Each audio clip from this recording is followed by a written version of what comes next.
Бәріміз чеснок жайлы білеміз. Қазақша атауы сарымсақ. Бірақ оның қасиеттері мен құпиясы жайлы біле бермейміз. Бүгін сарымсақты не үшін күнде пайдалану керек және вампирлер неден қорқатыны жайлы білетін боласыз.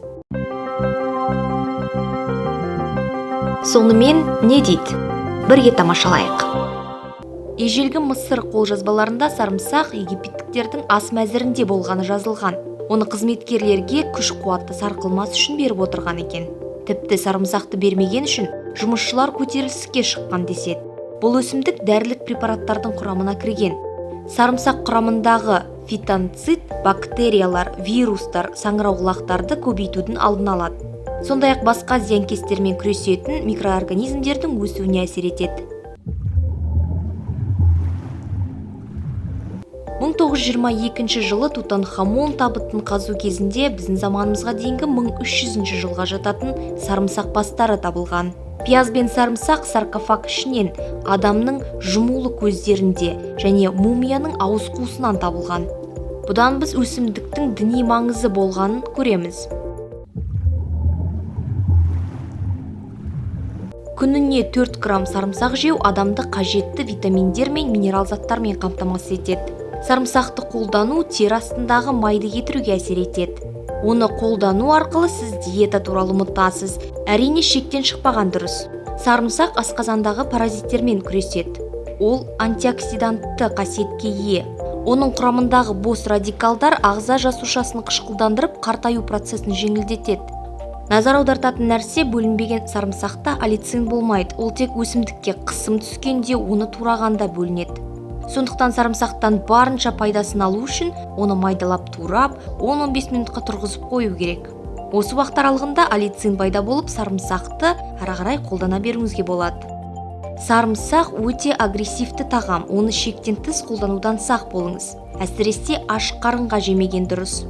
Ол медицинада ресми түрде дәрілік зат ретінде есептелмесе де, препараттарды шығаруда жиі кездеседі. Сондай-ақ халық медицинасында да пайдаланылады.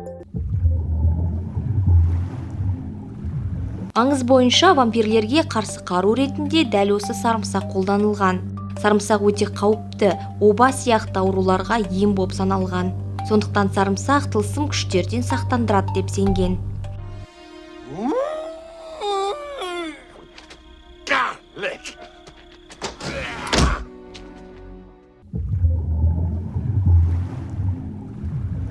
Сарымсақ жараларды емдеуге, ауырсынуды басуға, иммунитеттің жақсы жұмыс істеуіне көмектеседі.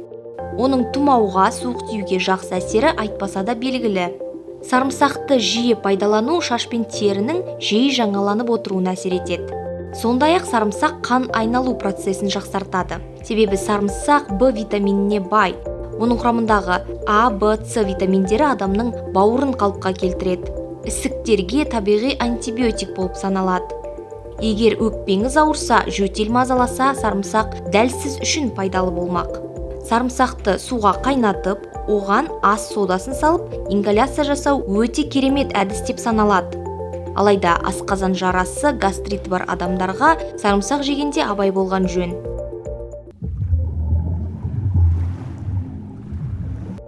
Інжіл жазбаларында сарымсақ көмегімен жындарды шығарған деген деректер бар. Біздің заманымызға дейінгі 100 жылы жазылған Мерекелер кітабында Нұх пайғамбарға Құдай осындай қасиет берген екен. Сол сияқты біздің заманымызға дейінгі 80 жылы атақты тарихшы Иосиф Флавий өзінің иудей ежелгі дәуірлерінде еңбегінде Сүлеймен патшаның жын шығаратын қабілеті болғанын жазған. Сүлеймен бұл қабілетімен өзіне дейінгілердің бәрін асып түскен, тіпті кейбір өсімдіктер мен тамырлардың қасиеттері туралы кітап жазған. Жындарды шығару үшін Сүлеймен шүйгін шөп тамыры мен сарымсақты қолданған. Осы екі өсімдікті майдалап араластырып ішіне жын кірген адамға иіс кеткен, кейде мұрнына кіргізіп қоятын болған. Осылайша өсімдіктердің буымен қоса адамның бойынан жындар шығады деп есептелетін болған. Ғылым тілімен айтқанда эпилептикалық немесе жүйкелік талма осылайша жазылған. Сарымсақты египеттіктер сияқты ас мәзіріне қоспасаңыз да, жиі қолдануда әдетке айналдырыңыз. Вампир жындарға қарсы қолданбасаңыз да артық салмаққа қару ретінде пайдаланыңыз. Каналға жазылып, лайк басуды ұмытпаңыз. Келесі кездескенше.